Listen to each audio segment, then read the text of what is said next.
Hello दोस्तों, स्वागत है आपका हमारे यूट्यूब चैनल याहू बाबा पे।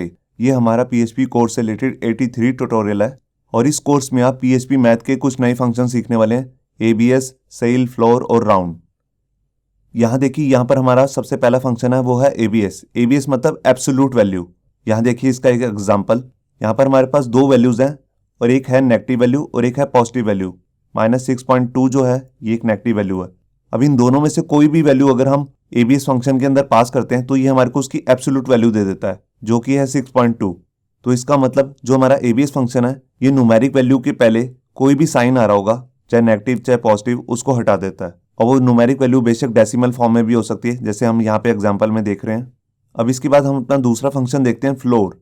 फ्लोर बेसिकली करता क्या है, अगर हम इसके अंदर कोई भी डेसिमल फॉर्म में वैल्यू डालेंगे तो ये हमारे को उसकी बॉटम वैल्यू दे देता है, मतलब कि उसकी बेस वैल्यू। देखिए यहाँ पर जैसे हमारे पास दो अलग अलग एग्जाम्पल हैं, एक है 4.3 और एक है 4.8।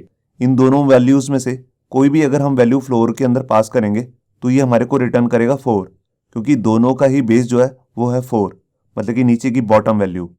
इसके बाद हमारा फंक्शन आता है सेल। सेल मतलब हम कहते हैं हिंदी में अगर बोलें तो छत को। तो ये हमारे को ऊपर वाली वैल्यू देता है। जब भी हम इसके अंदर कोई भी डेसिमल वाली वैल्यू डालेंगे तो ये हमारे को ऊपर वाली वैल्यू रिटर्न करेगा। यहाँ पर देखिए हमारे पास दो एग्जाम्पल हैं, एक है 4.3 और एक है 4.8। इन दोनों वैल्यूज में से अगर हम कोई भी इसके अंदर पास करते हैं तो ये हमारे को ऊपर वाली वैल्यू रिटर्न करेगा, मतलब कि 5। तो यहाँ से आपको क्लियर हो गया होगा, इनके नाम से ही समझ में आ रहा है। सेल मतलब छत, तो मतलब कि ऊपर वाली वैल्यू। फ्लोर मतलब नीचे, ग्राउंड वैल्यू, ये हमारे को रिटर्न करते हैं। इन दोनों से ही मिलता जुलता एक फंक्शन है जिसको हम कहते हैं राउंड फंक्शन। हमारे पास यहाँ पे जो राउंड फंक्शन है ये बेसिकली हमारे को राउंड फिगर में एक वैल्यू देता है। देखिए अगर हम इसके अंदर यहाँ पे दो एग्जांपल देखते हैं, एक है 4.3 और एक है 4.8। तो जो तो 0.5 से नीचे वाली वैल्यू है तो उसके लिए ये नीचे हमारे को बेस वैल्यू देगा। देखिए जैसे 4.3 जो है वो 4.5 से कम है, तो यहाँ पर हमारे पास वैल्यू आएगी 4। और अगर हम 0.5 से ऊपर वाली वैल्यू को अगर चेक करेंगे तो यहाँ पर हमारे को ऊपर वाली वैल्यू मिलेगी, जैसे कि हमारे को सेल फंक्शन देता है। यहाँ पर देखिए इसने रिटर्न कर दिया 5। तो ये देखते हैं प्रैक्टिकली कि हम इन चारों फंक्शंस को कैसे यूज कर सकते हैं। यहाँ देखिए HTML के एडिटर में मैंने अपनी एक फाइल बना ली है math.php। अब यहाँ पर मैं सबसे पहले आपको यूज करके दिखाने वाला हूँ सेल फंक्शन। सेल मतलब जो हमारे को ऊपर वाली वैल्यू देता है। अगर हम इसके अंदर कोई भी डेसिमल फॉर्म में वैल्यू डालेंगे तो ये हमारे को ऊपर वाली वैल्यू रिटर्न करेगा। तो देखिए यहाँ पर मैंने लिखा इको और यहाँ पे मैं राउंड ब्रेसेस लगा लेता हूँ और इसके अंदर यहाँ पे मैं अपना फंक्शन यूज करता हूँ सेल। ये देखिए अब इसके अंदर यहाँ पर सबसे पहले मैं एक न्यूमेरिक वैल्यू ले लेता हूँ, जैसे 0.60 और यहाँ पर मैं सेमीकोलन लगा के फाइल को सेव करता हूँ। अब ये हमारे को रिटर्न करेगा एक ऊपर वाली वैल्यू। ये देखिए यहाँ पर इसने रिटर्न कर दी हमारे को वैल्यू 1। मैं आपको एक एग्जांपल और भी दिखाता हूँ, उसके लिए मैं यहाँ पर ब्रेक लगा लेता हूँ और इसी लाइन को डुप्लीकेट कर लेता हूँ। ये देखिए यहाँ पर जस्ट मैं थोड़ी सी वैल्यू चेंज कर देता हूँ, जैसे 40। मैं आपको यहाँ ये दिखा रहा हूँ, अगर मैं 0.5 से नीचे वाली वैल्यू भी डालूंगा तभी ये मेरे को ऊपर वाली ही वैल्यू रिटर्न करेगा। यहाँ पे मैंने फाइल को सेव किया और ये देखिए दोनों की वैल्यू 1 ही आ रही है। मैं आपको कुछ एग्जांपल और भी दिखाता हूँ सेल फंक्शन के। तो यहाँ पर मैं इसी लाइन को डुप्लीकेट कर लेता हूँ। देखिए यहाँ पर मैंने वैल्यू डाल दी 5। मैंने यहाँ पर फाइल को सेव किया और ये देखिए यहाँ पर अभी भी 5 ही आ रहा है, क्योंकि यहाँ पर हमने कोई भी डेसिमल वैल्यू नहीं यूज़ की है। और अगर मैं इसी के साथ कोई डेसिमल वैल्यू भी यूज़ कर लेता हूँ, देखिए यहाँ पर मैं एक वैल्यू ले लेता हूँ, जैसे 5.1। ये मेरे पास एक वैल्यू है और मैं इसकी एक नेगेटिव वैल्यू भी ले लेता हूँ और यहाँ पर मैंने डाल दिया जस्ट माइनस। अब जब हम माइनस यूज़ करेंगे तो ये हमारे को बॉटम वाली वैल्यू रिटर्न करेगा, मतलब कि उससे उल्टी। मैं आपको दोनों दिखाता हूँ, ये दोनों वैल्यूज़। ये देखिए जो हमारा ये वाला फंक्शन था 5.1, इसने ऊपर वाली वैल्यू रिटर्न कर रही है।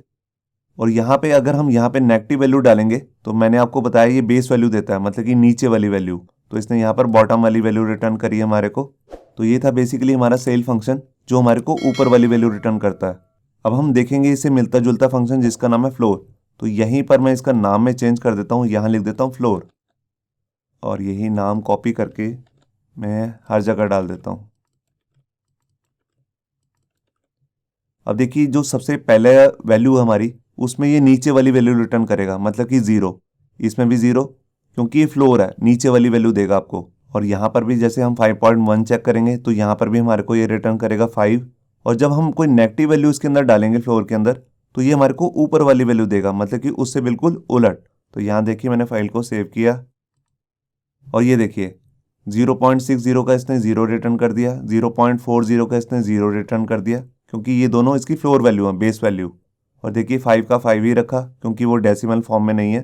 फिर 5.1 का भी इसने नीचे वाली वैल्यू ही दी है हमारे को 5।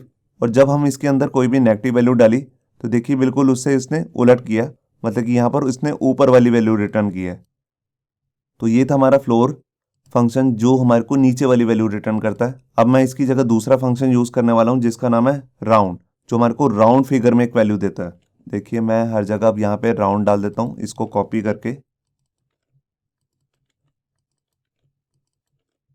ये देखिए, अब देखिए जो भी 0.5 से ऊपर वाली वैल्यू होगी उस केस में ये हमारे को ऊपर वाली वैल्यू रिटर्न करेगा, और जब 0.5 से नीचे वाली कोई वैल्यू होगी तो उस केस में ये नीचे वाली वैल्यू रिटर्न करेगा, मतलब कि बेस वैल्यू। यहाँ पे मैंने फाइल को सेव किया और ये देखिए यहाँ पर देखिए ये 0.5 से ऊपर वाली वैल्यू थी तो इसने यहाँ पे रिटर्न की उसकी ऊपर वाली वैल्यू 1, और जो 0.5 से नीचे वाली वैल्यू थी उस केस में यहाँ पे इसने रिटर्न किया 0। 5 का इसने 5 ही रिटर्न किया। अब यहाँ पे भी देखिए 5.1 थी तो 0.5 से नीचे वाली वैल्यू है यहाँ पे भी, तो इस केस में भी इसने यहाँ पर हमारे को नीचे वाली वैल्यू रिटर्न की है 5। और अगर हम यहाँ पे नेगेटिव वैल्यू देखें तो इसने नेगेटिव को यहाँ पे गौर नहीं किया बिल्कुल भी। यहाँ पे इसने जस्ट यही चेक किया है कि पॉइंट के बाद वाली कौन सी वैल्यू है, क्या वो 0.5 से नीचे है या ऊपर है। यहाँ देखिए वो नीचे है तो इसने नीचे वाली वैल्यू हमारे को रिटर्न कर दी 5, -5। और अगर मैं यहाँ पर देखिए यहाँ पर जाके 0.50 लिख देता हूँ तब भी ये मेरे को ऊपर वाली ही वैल्यू रिटर्न करेगा सेकंड वाले में। ये देखिए यहाँ पर भी ये 1 ही रिटर्न कर रहा है। तो आपको यहाँ पे क्लियर हो गया होगा कि 0.5 है या 0.5 से ऊपर वाली कोई भी वैल्यू के लिए ये ऊपर वाली वैल्यू ही हमारे को रिटर्न करेगा। अब हम अपना लास्ट फंक्शन देखते हैं जिसका नाम है ABS। ABS मतलब एब्सोल्यूट। इसी को मैं कॉपी कर लेता हूं। ये देखिए एब्सोल्यूट क्या करता है, जो इसके अंदर वैल्यू होगी ये बिल्कुल वही रिटर्न करेगा। अगर साथ में कोई साइन आ रहा होगा, जैसे माइनस का साइन आ रहा है या कोई हम पॉजिटिव साइन भी डाल दें तो इसको हटा देता है। तो यहाँ पे मैंने फाइल को सेव किया और ये देखिए यहाँ पर जैसी एब्सोल्यूट वैल्यू थी, देखिए जैसे 0.60 लिखा था इसने इसको वो यहाँ पर वही रिटर्न किया है। ये देखिए यहाँ से देखिए साइन भी हटा दिया इसने। तो ये थे बेसिकली हमारे 4 फंक्शंस मैथ से रिलेटेड, सेल, फ्लोर, राउंड और ABS। होप सो आपको ये हमारा वीडियो ट्यूटोरियल अच्छा लगा होगा। अगर अच्छा लगा है तो वीडियो को प्लीज़ लाइक करना मत भूलिए। अगर आप ऐसे ही रेगुलर अपडेट्स चाहते हैं तो हमारे चैनल याहू बाबा को सब्सक्राइब करना मत भूलिए। Thank you.